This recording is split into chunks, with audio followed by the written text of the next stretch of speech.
Number 51 التحریر فی اصول الفقہ، علامہ ابن حمام رحمۃ اللہ علیہ، متوفہ 861 ہجری، اپنے زمانے کے ایک بلند پایہ محدث بھی تھے، فقی بھی، اصولی بھی اور متکلم بھی۔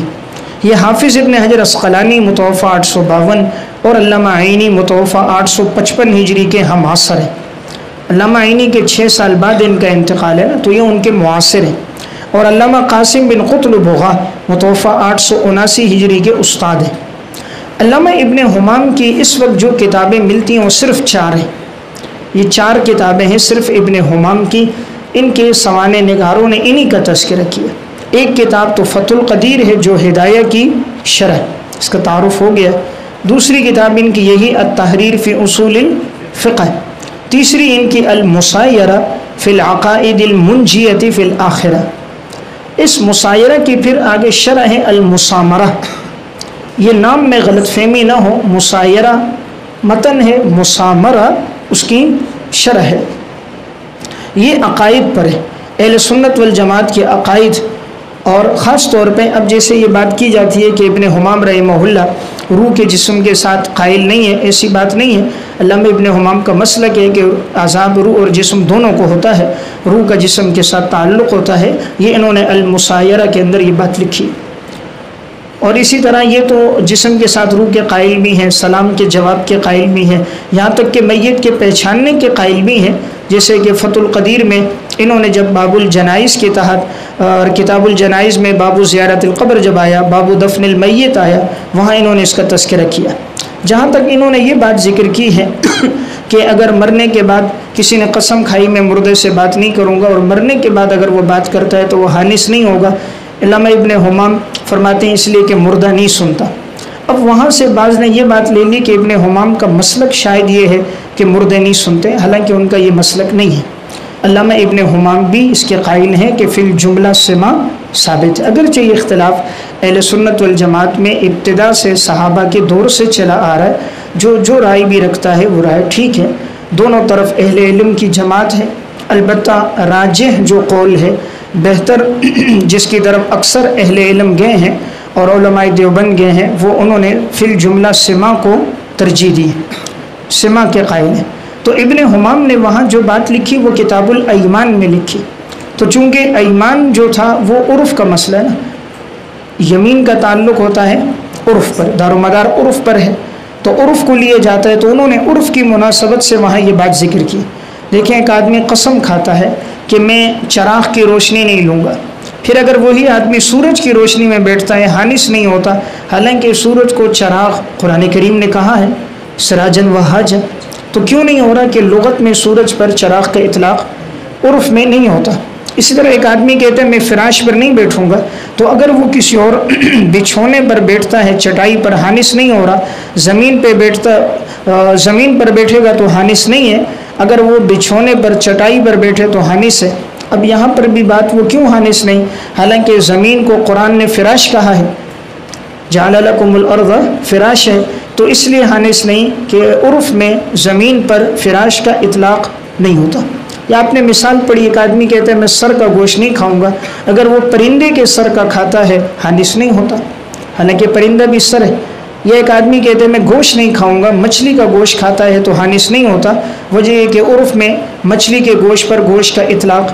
تو ابن حمام نے جو بات کہی تھی وہ عرف کے لحاظ سے، ورنہ ان کی اپنی رائے فی الجملہ سما کی ہے، اور وہ معلوم ہوتا ہے جب فتح القدیر میں کتاب الجنائز میں باب دفن المیت کے تحت ابن حمام کہتے ہیں جب کوئی آدمی مردے کے پاس آئے تو پاؤں کی جانب سے آئے، تاکہ مردے کو دیکھنے میں سہولت رہے، اس کو سلام کرے، اس کے سامنے آئے۔ دیگر جزیات بھی انہوں نے لکھی ہیں، اور مزید تفصیل تجلیات انور میں حضرت مولانا مفتی محمد انور اوکاڑوی صاحب دامت برکاتہم نے اس عنوان پہ لکھا ہے۔ تو انہوں نے اس میں بھی، اور المسایرہ جس کا میں یہ تذکرہ کر رہا ہوں، وہاں بھی انہوں نے روح اور جسم دونوں کے عذاب کے قائل ہیں اور سما کے قائل بھی ہیں، اس لیے ابن حمام کی رائے یہ نہیں تھی۔ بہرحال یہ میں نے مناسبت سے ایک بات عرض کر دی کہ ان کی یہ کتاب بڑی مفید ہے، المسایرہ۔ چوتھی ان کی ہے زاد الفقیر۔ زاد الفقیر کے نام سے یہ ان کا ایک مختصر رسالہ ہے، اس میں انہوں نے فقہ کے مسائل مبتدی طلبہ کے لیے لکھے۔ اب ان کی یہ جو کتاب التحریر ہے، اس میں انہوں نے احناف اور شوافی کے اصول فقہ کی اصطلاحات کو جمع کر دیا، لیکن یہ کتاب نہایت حد درجے مختصر تھی اور نہایت ہی مغلق کتاب ہے۔ اس کی عبارت بڑی پیچیدہ ہے، جب تک اس کے ساتھ شرح نہ ہو تو اس کتاب کو سمجھنا بہت مشکل ہے۔ اس لیے علماء نے یہاں تک لکھا کہ یہ کتاب ایسی ہے جیسے کوئی پہیلیوں کی کتاب ہوتی ہے، اور اگر اس کے ساتھ تشریح نہ ہو تو اس کو کوئی حل نہیں کر پاتا۔ شیخ محمد خضری رحمۃ اللہ علیہ، انہوں نے تو اصول الفقہ کے اندر یہ بات لکھی ہے کہ اس کتاب میں زیادہ تر استفادہ ابن حاجب کی شروحات سے کیا گیا ہے، اور ان کی عبارات کو آپس میں اس قدر ضم کر دیا گیا ہے کہ پڑھنے والے کو ان عبارتوں کا پتہ نہیں چلتا، اور عبارتوں کا توازن انہوں نے اس طرح بگاڑ دیا کہ عبارت بالکل مضطرب اور پیچیدہ ہو گئی۔ یہ ان کی رائے ہے، لیکن بہرحال اس سے اتفاق تو نہیں کیا جا سکتا، لیکن اتنی بات ضرور ہے کہ تحریر کو بغیر شرح کے سمجھنا بہت مشکل ہے۔ اور اس کتاب میں انہوں نے دو کی اصطلاحات جمع کی ہیں، احناف کی اور شوافی کی۔ اس کتاب کا اختصار کیا ہے التحریر کا علامہ ابن نجیم رحمۃ اللہ علیہ نے، اس کا نام ہے لب الاصول، لب الاصول، اور انہوں نے اپنے اس اختصار کا تذکرہ اپنی دوسری کتاب فتح الغفار بشرح المنار کے صفحہ 6 پر کیا بھی ہے کہ میں نے التحریر کا خلاصہ لب الاصول کے نام سے کیا۔ اب علامہ ابن حمام کی اس تحریر کو اگر سمجھنا ہے تو دو شروحات ہیں، ان میں سب سے اچھی مفصل اور محقق شرح علامہ ابن امیر الحاج متوفہ 879 ہجری کی ہے، التقریر والتحبیر۔ التقریر والتحبیر یہ 3 جلدوں میں ہے، یہ التحریر کی شرح ہے، دارالکتب العلمیہ سے طبع۔ دوسری اس کی شرح ہے علامہ امیر بادشاہ رحمۃ اللہ علیہ متوفہ 972 ہجری کی تیسیر التحریر، جو 4 جلدوں میں، یعنی تحریر کو انہوں نے سہل کر کے پیش کیا ہے۔ نمبر 52 الضیاء اللامع شرح جمع الجوامع فی اصول الفقہ، یہ امام ابو العباس الیزلطینی مالکی رحمۃ اللہ علیہ متوفہ 895 ہجری کی تصنیف ہے۔ یہ اپنے دور کے بڑے عظیم مفسر، فقیہ، اصولی اور متکلم تھے۔ یہ کتاب الضیاء اللامع علامہ تاج الدین سبکی رحمۃ اللہ علیہ متوفہ 771 ہجری کی جمع الجوامع کی تفصیلی شرح ہے۔ مصنف نے پہلی کتاب لکھی تھی البدر الطالع، پھر اس کے بعد امام ابو العباس نے دوسری کتاب لکھی ہے الضیاء اللامع۔ تو البدر الطالع یعنی 14ویں رات کا چاند، اور الضیاء اللامع اشارہ اس طرف تھا چمکدار چاند کہ جو نہایت خوبصورت، نہایت چمک جس میں ہو۔ یہاں یہ بات یاد رکھیں، البدر الطالع کے نام سے 2 کتابیں، ایک کتاب تو یہ امام ابو العباس کی ہے، اور دوسری کتاب البدر الطالع علامہ شوکانی کی ہے۔ علامہ شوکانی متوفہ 1250 ہجری۔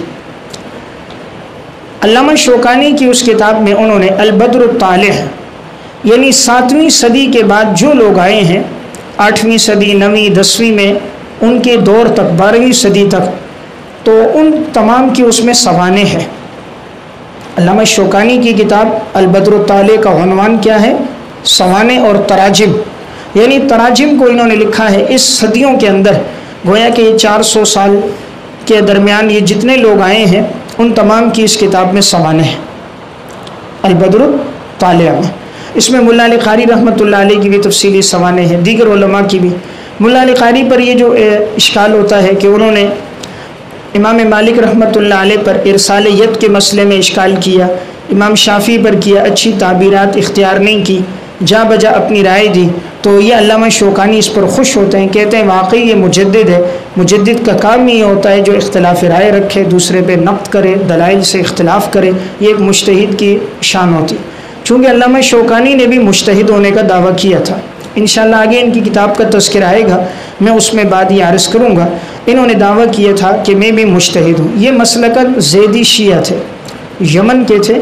ان کی مشہور کتابوں میں فتح القدیر ہے، قرآن کریم کی تفسیر 5 جلدوں میں دارالمعارفہ سے طبع، اور ان کی نیل الاوتار ہے، احکامات کی احادیث کی جو شرح کی ہے انہوں نے۔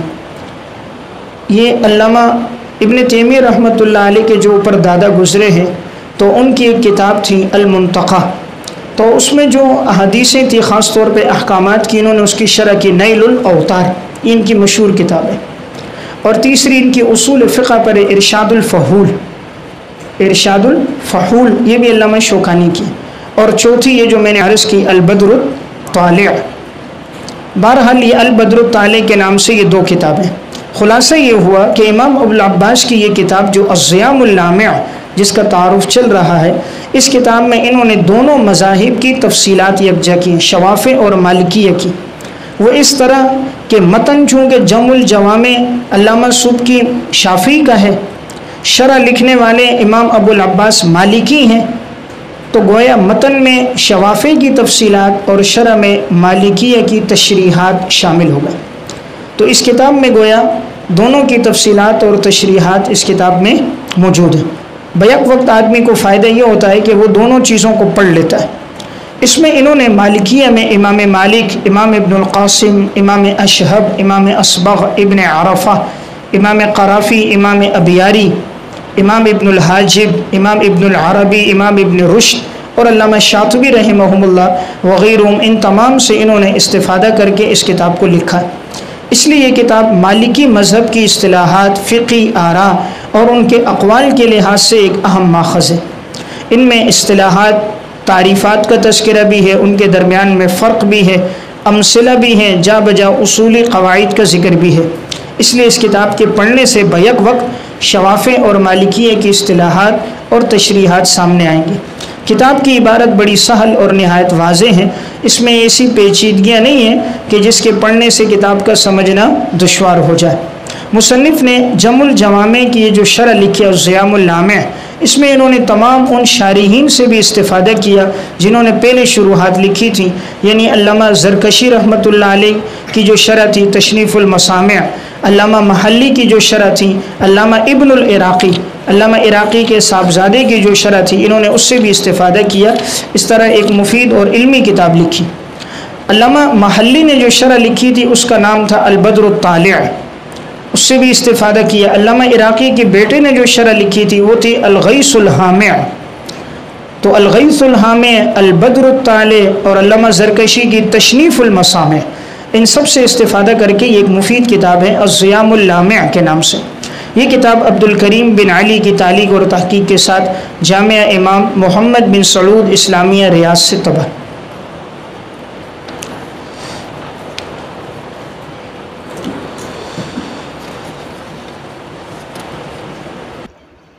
بات چل رہی تھی کتب اصول فقہ کے تعارف کے سلسلے میں، اس میں 52 کتابوں کا تعارف ہو چکا تھا۔ 53 نمبر پر کتاب ہے غایۃ الوصول فی شرح لب الاصول۔ یہ شیخ الاسلام زکریا انصاری شافعی رحمۃ اللہ علیہ متوفہ 926 ہجری کی تصنیف ہے۔ شیخ الاسلام زکریا انصاری رحمۃ اللہ علیہ اپنے دور کے مفسر، مجود، محدث اور فقیہ گزرے ہیں۔ اللہ تبارک و تعالی نے بیک وقت ان کو متعدد علوم میں دسترس دی تھی۔ خاص طور پہ ان کا جو میدان رہا ہے وہ حدیث، فقہ، رجال، تصوف، منطق اور فرائض ہے۔ دیگر علوم اور فنون کے بھی یہ نہایت متبحر عالم تھے۔ کئی فنون پر انہوں نے کتابیں تصنیف کی ہیں اور انہیں شیخ الاسلام کے لقب کے ساتھ شوافع میں یاد کیا جاتا ہے۔ ان کی معروف تصانیف میں چند کتابیں ہیں۔ نمبر 1 الغرر البہیہ فی شرح البہجۃ الوردیہ، نمبر 2 اسن المطالب فی شرح روض الطالب، اور نمبر 3 منہج الطلاب، اور نمبر 4 شرح الفیۃ العراقی۔ یہ علامہ عراقی رحمۃ اللہ علیہ نے 1000 اشعار میں جو اصول حدیث کے فن کو بیان کیا تھا تو انہوں نے اس کی تشریح کی ہے۔ اور ان کی 5ویں کتاب غایۃ الوصول فی شرح لب الاصول ہے۔ شیخ الاسلام زکریا انصاری رحمہ اللہ کی جس کتاب کا تذکرہ یہاں ہو رہا ہے وہ ہے غایۃ الوصول کے نام سے۔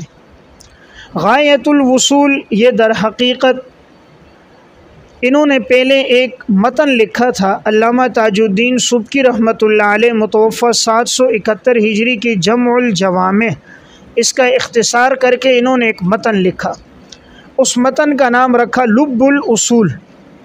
تو لب الاصول ان کا متن ہے، اور پھر خود انہوں نے اپنے اس متن کی شرح لکھی ہے اور اس کا نام رکھا غایۃ الوصول فی شرح لب الاصول۔ تو گویا متن بھی ان کا ہے اور شرح بھی ان کی اپنی تصنیف کردہ ہے۔ غایۃ الوصول میں انہوں نے درج ذیل 7 موضوعات کی تفصیلات لکھی ہیں۔ وہ 7 موضوعات یہ ہیں: نمبر 1 کتاب اللہ، نمبر 2 سنت رسول، نمبر 3 اجماع، نمبر 4 قیاس، نمبر 5 استدلال، نمبر 6 تعادل اور ترجیح، نمبر 7 اجتہاد، اور خاتمے میں تصوف کی مباحث کا تذکرہ ہے۔ یہ کتاب 176 صفحات پر مشتمل ہے اور یہ دار الکتب المصریہ سے طبع ہے۔ نمبر 54 مشکات الانوار فی اصول المنار، علامہ ابن نجیم حنفی رحمۃ اللہ علیہ متوفی 970 ہجری، یہ اپنے زمانے کے بلند پایہ فقیہ گزرے ہیں اور انہوں نے متعدد کتابیں تصنیف کی ہیں۔ انہیں ابو حنیفہ ثانی بھی کہا جاتا ہے، اور اس کی بنیادی وجہ کہ انہوں نے فقہ میں جو کتابیں لکھیں، خاص طور پہ البحر الرائق، اس کتاب کی وجہ سے اللہ تعالیٰ نے انہیں بڑی قبولیت عطا فرمائی۔ ان کی کتابوں میں سب سے زیادہ معروف کتاب ہے البحر الرائق، جو کنز الدقائق کی شرح ہے اور اس وقت 9 جلدوں میں طبع ہے۔ فقہ حنفی کی فروعات کے لحاظ سے سب سے مفید کتاب البحر الرائق ہے۔ بہت سی ایسی تفریعات جو انسان کو دیگر کتابوں میں نہیں ملتی، وہ البحر الرائق میں مل جاتی ہیں۔ دوسری ان کی معروف کتاب ہے الاشباح والنظائر۔ علامہ ابن نجیم رحمۃ اللہ علیہ کی یہ کتاب 7 فنون پر مشتمل ہے۔ ان میں سب سے پہلا جو فن ہے وہ ہے القواعد الکلیہ۔ اس میں انہوں نے قواعد کا تذکرہ کیا ہے، اگرچہ استیعاب تو نہیں کیا لیکن متعدد قواعد اس میں موجود ہیں۔ سب سے زیادہ قواعد پھر بعد میں مجلۃ الاحکام العدلیہ میں ان قواعد کا تذکرہ ہے، اور وہ 99 قواعد ہیں، اور پھر ان قواعد کی تشریح علامہ خالد قطاسی رحمۃ اللہ علیہ کی شرح المجلہ ہے، اور اسی طرح علامہ علی حیدر کی کتاب ہے جس میں ان قواعد کی تشریح ہے۔ تو بہرحال انہوں نے پہلا فن قواعد پہ لکھا، اور الفن الثانی فی القواعد، دوسرا جو فن ہے وہ عمومی قاعدے ہیں، قاعدے کلیہ نہیں ہیں۔ پہلے فن میں قواعد کلیہ کا تذکرہ ہے اور دوسرے فن میں عام قواعد کا۔ تیسرے فن میں انہوں نے الجمع والفرق، یعنی ان مسائل کا تذکرہ کیا کہ جن کے درمیان میں فرق موجود ہے اور کبھی کبھی ان مسائل کا اجتماع ہوتا ہے، تو ان کے درمیان جو فروق ہیں، ایسے مسائل کے درمیان میں فرق کی وضاحت کی۔ چوتھا جو فن ہے وہ الالغاز کے نام سے پہیلیاں، فقہی پہیلیاں انہوں نے ذکر کی ہیں، اور یہ بھی نہایت مفید ہیں۔ اس سے انسان کے ذہنی اعتبار سے وسعت ملتی ہے اور فقہ میں انسان کو ایک تبحر حاصل ہوتا ہے۔ پانچواں جو اس کا فن ہے وہ ہے الحیل، اس میں ہیلوں کا تذکرہ ہے۔ اور جو چھٹا فن ہے وہ الفروع، اس میں انہوں نے متعدد تفریعات کا تذکرہ کیا، خاص طور پہ نئے پیش آمدہ مسائل کا بھی، اور وہ مسائل جو ان سے رہ گئے تھے ان کا تذکرہ ہے۔ اور ساتویں فن میں انہوں نے الحکایات والمراسلات، اس میں انہوں نے بہت سے واقعات ذکر کیے ہیں اور خطوط۔ امام صاحب رحمۃ اللہ علیہ نے جو امام ابو یوسف رحمۃ اللہ علیہ کو نصیحتیں کی تھیں، وہ نصائح بھی انہوں نے ذکر کی ہیں۔ بڑے مفید نصیحتیں ہیں، تو اگر کسی نے وہ نصیحتیں پڑھنی ہیں تو ترجمے کے ساتھ میں نے امام اعظم ابو حنیفہ کا محدثانہ مقام، اس کے آخر میں وہ امام صاحب کی سب نصیحتیں موجود ہیں، اور ان کا اردو ترجمہ بھی موجود ہے۔ تو اگر آپ کا ذوق ہو تو آپ ان نصیحتوں کا وہاں مطالعہ کریں۔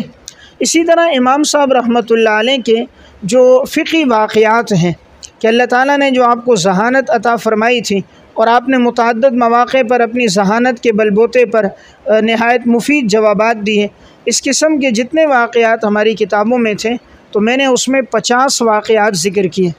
اگر آپ میں سے کسی کا ذوق ہو اس اعتبار سے کہ امام صاحب رحمۃ اللہ علیہ کی فقہی ذہانت، فقہی استعداد کے حوالے سے، تو 50 واقعات ہیں اس کتاب کے آخر میں امام اعظم ابو حنیفہ رحمہ اللہ کے محدثانہ مقام میں۔ تو اس میں حکایات بھی ہیں، واقعات بھی ہیں، اور ساتھ امام صاحب رحمۃ اللہ علیہ کی نصیحتیں بھی ہیں۔ تو امام صاحب کی جو نصیحتیں بڑی مفید ہیں جو انہوں نے امام ابو یوسف رحمہ اللہ کو کی۔ تو بہرحال میں عرض کر رہا تھا ان کی یہ دوسری کتاب ہے جو 7 فنون پر مشتمل ہے اور جس کا نام ہے الاشباح والنظائر۔ اس کتاب کی سب سے مفید شرح جو لکھی ہے وہ علامہ حموی رحمۃ اللہ علیہ متوفہ 1098 ہجری نے غمز عیون البصائر فی شرح الاشباح والنظائر، یہ شرح 4 جلدوں میں دارالکتب العلمیہ سے طبع ہے۔ الاشباح والنظائر کے نام سے 2 اور کتابیں بھی اس وقت موجود ہیں۔ ایک کتاب ہے علامہ تاج الدین سبکی رحمۃ اللہ علیہ متوفہ 771 ہجری کی، اور ایک کتاب ہے علامہ جلال الدین سیوطی رحمۃ اللہ علیہ متوفہ 911 ہجری کی۔ تو بہرحال میں علامہ ابن نجیم کی تصانیف کا تذکرہ کر رہا تھا، تو اس میں پہلی کتاب تھی البحر الرائق، اور دوسری ان کی معروف کتاب ہے الاشباح والنظائر۔ تیسری ان کی معروف کتاب ہے وہ ہے الرسائل الزینیہ المعروف رسائل ابن نجیم۔ رسائل ابن نجیم کے نام سے یہ ان کی تیسری معروف کتاب ہے، جس میں علامہ ابن نجیم کے 41 رسائل موجود ہیں۔ مختلف موضوعات پر جو انہوں نے رسالے لکھے ہیں یہ 41 ہیں۔ فقہی اعتبار سے یہ رسالے بڑے مفید ہیں۔ ان کے رسائل اور اسی طرح رسائل جو شرم بلالی، علامہ شرم بلالی رحمۃ اللہ علیہ کے رسائل چھپ گئے ہیں اور وہ 60 رسائل ہیں، اور اسی طرح رسائل قتل بغا، علامہ قتل بغا رحمۃ اللہ علیہ متوفہ 879 ہجری ان کے رسائل، اور نمبر 4 رسائل ابن رجب حنبلی کے رسائل بھی طبع ہے، اور اسی طرح نمبر 5 ملا علی قاری رحمۃ اللہ علیہ کے رسائل۔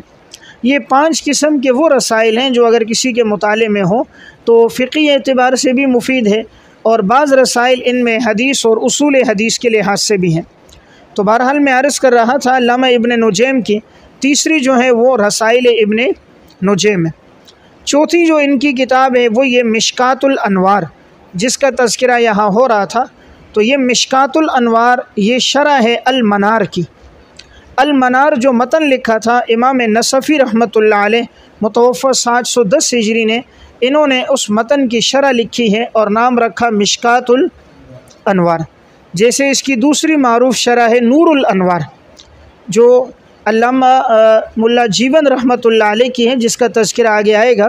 تو اسی طرح ان سے پہلے انہوں نے یہ شرح لکھی اور نام رکھا مشکات الانوار فی اصول المنار۔ یہاں ایک بات بطور فائدے کے سمجھ لیں، اس کتاب کا نام مشکات الانوار ہے، نہ کہ اس کا نام فتح الغفار۔ فتح الغفار اس کا نام نہیں ہے۔ ہدیۃ العارفین معروف کتاب ہے، اس کی پہلی جلد ہے، صفحہ نمبر 378۔ اس میں انہوں نے علامہ ابن نجیم کی تصانیف میں اس کتاب کا نام ذکر کیا ہے فتح الغفار فی شرح المنار، حالانکہ فتح الغفار نہیں ہے، یہ مشکات الانوار ہے۔ تو اس کا کیسے پتہ چلا؟ اس لیے کہ اسی کتاب کے صفحہ نمبر 6 پر علامہ ابن نجیم رحمہ اللہ نے اپنی کتاب کا خود تذکرہ کیا اور انہوں نے اس کا نام مشکات الانوار بتایا۔ تو جب مصنف خود اپنی کتاب کا نام مشکات الانوار ذکر کر رہے ہیں تو لہٰذا یہی بات راجح ہے کہ مشکات الانوار ہے، فتح الغفار نہیں۔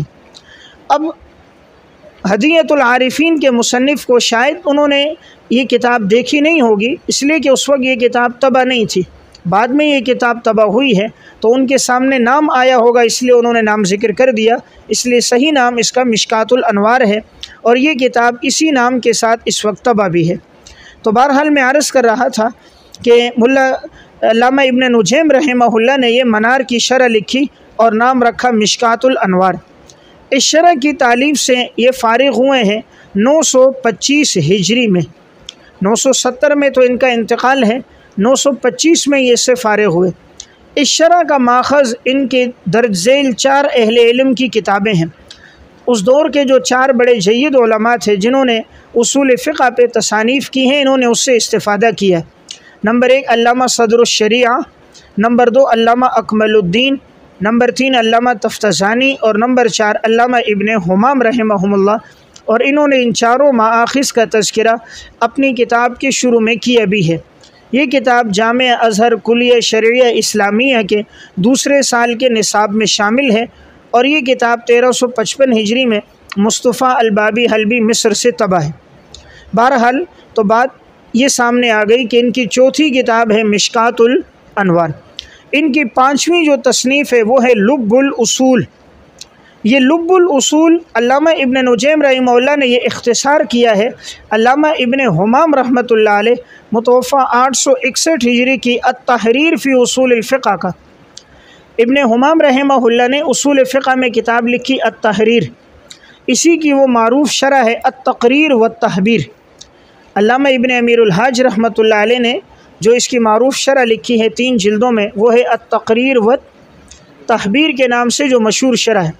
تو ابن حمام کی یہ جو التحریر ہے انہوں نے اس کا خلاصہ نکالا اور اس خلاصے کا نام رکھا لب الاصول کے نام سے۔ تو گویا لب الاصول یہ اختصار ہے التحریر فی اصول الفقہ کا، اور یہ کتاب انہوں نے مشکات الانوار سے پہلے تصنیف کی ہے۔ مشکات الانوار ان کی بعد کی تصنیف ہے، اور اس کا تذکرہ انہوں نے خود مشکات الانوار کے صفحہ 6 پر کیا ہے کہ میں نے یہ کتاب بھی لکھی ہے۔ لیکن یہ لب الاصول نامی کتاب طبع نہیں ہے، یہ دارالکتب المصریہ میں موجود ہے لیکن اب تک طبع نہیں ہوئی۔ ابن حمام رحمہ اللہ کی جو التحریر ہے اس میں انہوں نے شوافع اور حنفیہ کے اصول فقہ کا ذکر کیا تھا، اور شوافع اور حنفیہ کے درمیان جن مسائل میں اصول فقہ میں اختلاف ہے انہوں نے ان کا تذکرہ کیا تھا، اس لیے اس لحاظ سے یہ کتاب بڑی مفید تھی، تو ضرورت تھی اس کا اختصار کیا جائے اور اسے سہل انداز میں لکھا جائے۔ تو علامہ ابن نجیم نے تلخیص بھی کی اور تصحیل بھی کی، تو اگر یہ کتاب طبع ہو جائے تو یہ اس لحاظ سے بڑی مفید ہوگی کہ اس میں شوافع اور احناف کے اصول فقہ کی مباحث اختصار کے ساتھ اور تصحیل کے ساتھ سامنے آ جائیں گی۔ تو بہرحال یہ 54 نمبر پر کتاب تھی مشکات الانوار، اس کے ذیل میں میں نے آپ کے سامنے علامہ ابن نجیم کی جو 5 کتابیں طبع ہیں ان کا تذکرہ بھی کیا۔ نمبر 55 حاشیہ علی التلویح علی المقدمات الاربع فقط، یہ علامہ عبدالحکیم سیالکوٹی حنفی رحمۃ اللہ علیہ متوفہ 1067 ہجری کی تصنیف ہے۔ علامہ عبدالحکیم سیالکوٹی ایک بہت بڑے متبحر عالم گزرے ہیں، اللہ رب العزت نے انہیں خاص طور پہ فنون میں بڑی مہارت دی تھی۔ ان کی عموماً جتنی تصانیف ہیں وہ منطق میں، فلسفے میں، اصول فقہ میں، عقائد میں، اور اسی طرح اس جدل کے اندر اور مناظرے میں انہوں نے کتابیں لکھی۔ ان کے تفصیلی حالات نقل کیے ہیں علامہ عبدالحی حسنی رحمۃ اللہ علیہ متوفہ 1341 ہجری کی کتاب نزہۃ الخواطر۔ اس میں ہندوستان میں جتنے لوگ آئے ہیں پہلی صدی سے لے کر 14ویں صدی تک، تو نزہۃ الخواطر میں ان سب کے حالات ہیں۔ تو یہ کتاب بڑی مفید کتاب ہے نزہۃ الخواطر علامہ عبدالحی حسنی کی۔ یہ علامہ ابو الحسن علی ندوی رحمۃ اللہ علیہ کے والد ہیں۔ نزہۃ الخواطر کے جو مصنف ہیں یہ امام ابو الحسن علی ندوی رحمۃ اللہ علیہ جو مشہور عالم گزرے ہیں، تاریخ دعوت و عزیمت کے مصنف، یہ ان کے والد تھے۔ ابتدائی جلدیں انہوں نے لکھی ہیں اور آخری جلد ان کے بیٹے حضرت مولانا ابو الحسن علی ندوی رحمۃ اللہ علیہ نے آخری جلد لکھی۔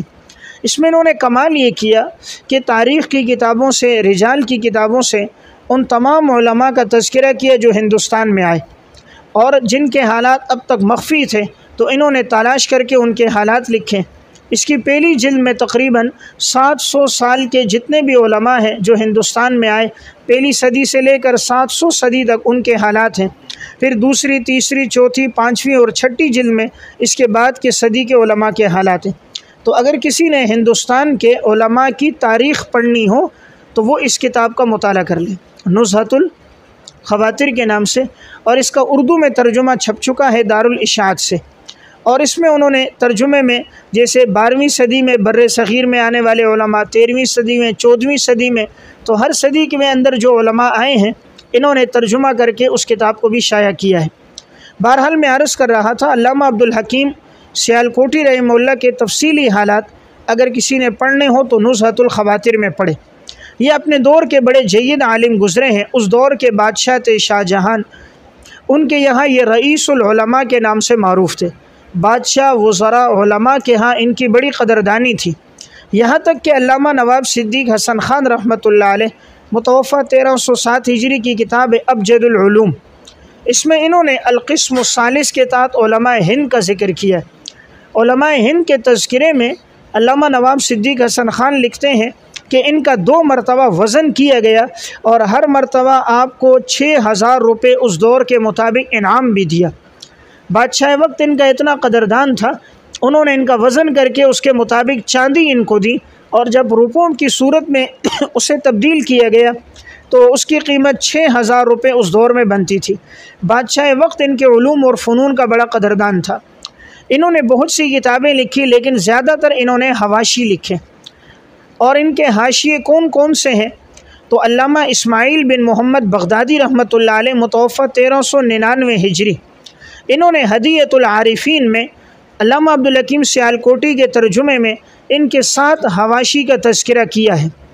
ان کا پہلا حاشیہ ہے حاشیہ علی انوار التنزیل للبیضاوی، اسے کہتے ہیں حاشیۃ السیالکوٹی علی تفسیر البیضاوی، حاشیۃ السیالکوٹی علی تفسیر البیضاوی۔ یہ حاشیہ دارالعلوم کراچی کی لائبریری میں موجود ہے، وہاں میں نے یہ حاشیہ پڑھا ہے، اور یہ حاشیہ لکھنؤ سے طبع ہے، لکھنؤ مکتبہ ہے وہاں پر مطبعۃ الانوار، وہاں سے یہ حاشیہ طبع ہے قدیم، اور یہ تفسیر بیضاوی پر ہے۔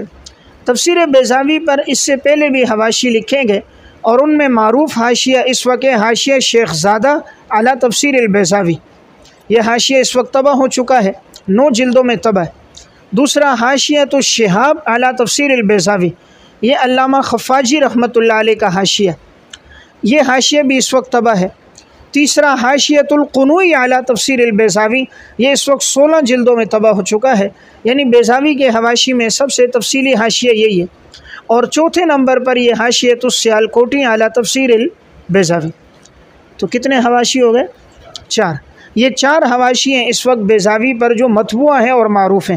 حاشیہ شیخ زادہ، نمبر 2 حاشیۃ الشہاب علی تفسیر البیضاوی، اور نمبر 3 حاشیۃ القنوی علی تفسیر البیضاوی، اور نمبر 4 حاشیۃ السیالکوٹی علی تفسیر البیضاوی۔ بیضاوی میں جو احادیث موجود ہیں ان کی تخریج تو کی ہے علامہ عبدالرؤف مناوی رحمۃ اللہ علیہ، متوفہ 1031 ہجری کی کتاب ہے الفتح السماوی بتخریج احادیث البیضاوی، الفتح السماوی بتخریج احادیث البیضاوی۔ اس میں انہوں نے بیضاوی میں جتنی روایات اور آثار آئے ہیں ان کی تخریج کی ہے۔ علامہ مناوی رحمۃ اللہ علیہ بڑے مشہور عالم ہیں، انہی کی وہ کتاب ہے جو انہوں نے جامع الصغیر کی شرح لکھی، فیض القدیر شرح جامع الصغیر۔ احادیث مبارکہ کی تشریح اور وضاحت کے لیے روایت پر حکم اور غریب الفاظ کی تشریح، حدیث کا معنی اور مفہوم کے لحاظ سے یہ بڑی مفید شرح، انہوں نے اختصار بھی کیا ہے اس کا، اور وہ اختصار بھی طبع ہے 2 جلدوں میں، اور اصل کتاب فیض القدیر بھی طبع ہے۔ بہرحال میں عرض یہ کر رہا تھا کہ علامہ سیالکوٹی رحمہ اللہ کا ایک حاشیہ ہے تفسیر بیضاوی پر، دوسرا ان کا حاشیہ ہے حاشیہ علی حاشیۃ عبد الغفور للفوائد الضیائیہ فی النحو۔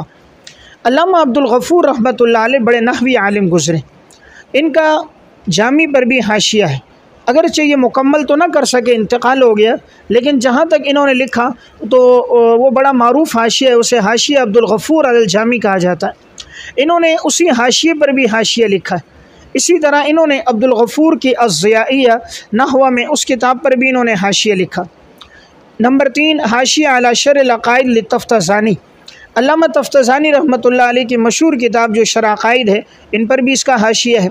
نمبر 4 حاشیہ علی شرح العقائد للخیالی، علامہ خیالی رحمۃ اللہ علیہ عقائد میں ایک بڑے عالم گزرے ہیں، اور ان کا بڑا تذکرہ آتا ہے علم کلام میں اور عقائد کی کتابوں میں۔ نمبر 5 حاشیہ علی شرح العقائد العظیہ المداونی۔ نمبر 6 حاشیہ علی المطول، یہ بھی علامہ تفتزانی رحمہ اللہ کی جو کتاب ہے مطول، اس پر حاشیہ۔ نمبر 7 حاشیہ علی مقدمات التلوی، تلوی کے مقدمات پر حاشیہ۔ توضیح اور تنقیح آپ نے پڑھا ہوا ہے، وہ تو علامہ عبید اللہ بن مسعود رحمۃ اللہ علیہ کی کتاب ہے، اس پر حاشیہ لکھا تھا التلوی علامہ تفتزانی نے، اور اس کے جو 4 مقدمات ہیں اس پر انہوں نے حاشیہ لکھا۔ اس لیے جو ہمارا تعارف چل رہا ہے حاشیہ علی التلوی علی المقدمات الاربع فقط، تو تلوی کے جو 4 مقدمات ہیں جو بڑے فنی، علمی اور تحقیقی ہیں، اس چاروں پر انہوں نے حاشیہ لکھا۔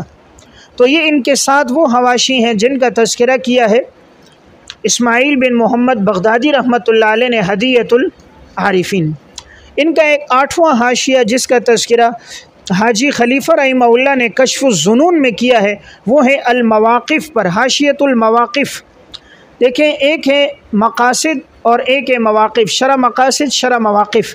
ایک میر سید شریف جرجانی رحمۃ اللہ علیہ کی کتاب ہے اور ایک علامہ تفتزانی رحمۃ اللہ علیہ کی کتاب ہے۔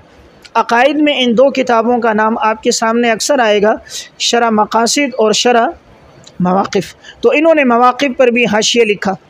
اسی طرح علامہ نواب صدیق حسن خان رحمۃ اللہ علیہ نے ابجد العلوم میں جب ان کا تذکرہ کیا ہے تو انہوں نے 3 اور حواشی کا تذکرہ بھی کیا۔ تو ان کے حواشی میں یہ 3 حاشیے بھی ہیں، حاشیہ علی شرح الشمسیہ، حاشیہ علی شرح المطالع اور الدرۃ الثمینہ فی اثبات الواجب۔ تو یہ 7 حواشی پہلے ہو گئے اور 3 یہ 10۔ ان 10 کے ساتھ ساتھ ابجد العلوم پہلی جلد صفحہ 702 میں انہوں نے 3 اور حواشی کا تذکرہ بھی کیا ہے۔ ان میں ایک شرح حکمت العین، شرح ہدایت الحکمہ للمیبزی۔ علامہ میبزی کی ہدایت الحکمہ بڑی معروف کتاب ہے اور اہل علم کے درمیان مشہور ہے اور اکثر مدارس کے نصاب میں بھی شامل ہے۔ اسی طرح حاشیہ علی ہوامش مراحل الارواح۔ تو گویا کہ یہ کل ان کی 13 کتابیں ہو گئی، اور اگر اس کو بھی شامل کیا جائے جس پر ہماری گفتگو چل رہی ہے، حاشیہ علی تلوی علی مقدمات الاربع، تو یہ ان کی 14 کتابیں بن گئی۔ تو یہ ان کی 14 کے 14 حواشی ہیں جو انہوں نے مختلف کتابوں میں لکھے، اور اللہ تعالیٰ نے ان کے تمام حواشی کو بڑی قبولیت عطا فرمائی۔ ان کی استعداد اور صلاحیت کا اندازہ اس سے کرو کہ فن کی تمام مشکل کتابوں میں انہوں نے حاشیے لکھے۔ دیکھیں، یہ کوئی وعظ اور نصیحت کی کتابیں نہیں ہیں، کوئی تقریر کی کتابیں نہیں ہیں، فن کی تمام مشکل کتابیں، اور فنون میں بھی مشکل فن، عقائد، علم کلام، فلسفہ، اصول فقہ، اور وہ علماء کہ جن کی کتابیں علمی، تحقیقی اور فنی ہیں، جیسے علامہ تفتزانی، میر سید شریف جرجانی، علامہ عبدالغفور، علامہ خیالی رحمۃ اللہ علیہ، یہ وہ علماء ہیں جن کی کتابیں بڑی مشکل کتابیں ہیں۔ اور اسی طرح میبزی فلسفے میں ایک مشکل کتاب ہے، تو انہوں نے ان تمام کتابوں میں حواشی لکھے جس سے ان کی علمیت کا اور فنون میں تبحر کا اندازہ ہوتا ہے۔ اس لیے اللہ رب العزت نے یعنی ہندوستان، پاکستان کے اندر جو علماء پیدا کیے، ان میں جو نمایاں مقام جن کو ملا ہے فنون میں، ایک علامہ عبدالحکیم سیالکوٹی ہیں۔ سیالکوٹ ان کا علاقہ تھا اور ان کی تدفین بھی سیالکوٹ میں ہوئی ہے۔ ایک تو یہ ہے، اور دوسرا علامہ عبدالعزیز فرہاروی رحمۃ اللہ علیہ۔ علامہ عبدالعزیز فرہاروی صاحب نبراس جن کی کتاب ہے جو انہوں نے شرح عقائد کی شرح لکھی ہے، نبراس۔ اس طرح ان کی کوثر المعانی پہلے طبع نہیں تھی، اب یہ اصول حدیث پر کتاب ہے، یہ طبع ہو گئی۔ حضرت مولانا موسیٰ روحانی بازی رحمۃ اللہ علیہ، حضرت فرمایا کرتے تھے ان کے بارے میں، عبدالعزیز رحمۃ اللہ علیہ کے بارے میں، کہ یہ علامہ عبدالحی لکھنوی رحمہ اللہ کے درجے کے عالم تھے، اور کہا فنون میں ان کی مہارت زیادہ تھی، لیکن علامہ عبدالحی لکھنوی کی کتابیں طبع ہو کر لوگوں کے درمیان مشہور ہو گئیں، پھیل گئیں، اور لیکن ان کی کتابیں طبع نہ ہو سکیں۔ اکثر کتابیں ان کی اب تک طبع نہیں ہیں۔ جوانی ہی میں اور ان پر سحر کیا گیا اور جادو کی حالت میں، پھر یہ مختلف بیماریوں میں پڑ گئے، اور اس کے بعد ان کا جوانی ہی میں انتقال ہو گیا، ورنہ اللہ تعالیٰ نے فنون میں ان کو بڑا مقام دیا تھا، علامہ عبدالعزیز۔ تو میں عرض کر رہا تھا یہ دونوں بڑے جید علماء ہیں، علامہ عبدالحکیم سیالکوٹی اور علامہ عبدالعزیز فرہاروی۔ اس لیے آپ عقائد پر جتنی کتابیں پڑھو، لیکن سب سے زیادہ فائدہ اور عقائد کو سمجھنے کے اعتبار سے جو کتاب مفید ہے وہ نبراس ہے۔ علم کلام کی ساری کتابیں پڑھو اور اس کے بعد نبراس پڑھو، آپ کو سب سے زیادہ فائدہ نبراس میں ہوگا۔ اور شرح عقائد کے تمام شروع میں بھی سب سے مفصل حاشیہ انہی کا ہے، اور یہ کتاب بھی اس وقت طبع ہے۔ بہرحال یہ 55 نمبر پر میں نے علامہ عبدالحکیم سیالکوٹی کا تذکرہ کر دیا، اور اگر ممکن ہو ان کے حواشی کا مطالعہ کریں، اس سے انسان کی استعداد اور صلاحیت میں اضافہ ہوتا ہے۔